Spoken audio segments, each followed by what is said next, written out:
बारामतीला हिच्या आजीने देवदेवाचा कार्यक्रम ठेवला होता म्हणून आम्ही पोचलो बारामतीला.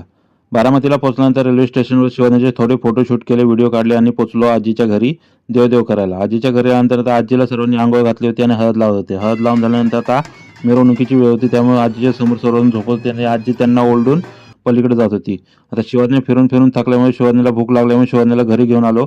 घरी मटण केलं होतं. मस्तपैकी मटणावर ताव मारला. शिवानीला आम्ही दोघांनी झोपवलं. शिवानी झोपल्यानंतर आम्ही दोघांनी फिरायला गेलो बारामती फिरायला आल्यानंतर इथं गार्डनचं काम चालू होतं. बोललो इथं गार्डनमध्ये जाऊया.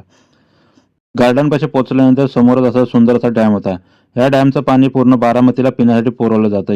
गार्डन फिरायचं म्हणून खाली उतरलो. खाली इथं मला कारंजा दिसल्या. कारंजा वर चढून बघतो तर इथं पाईप फुटलेला होता. आता पाईप फुटला होता म्हणून त्यामुळे काय मूड ऑफ झाला. खाली उतरलो.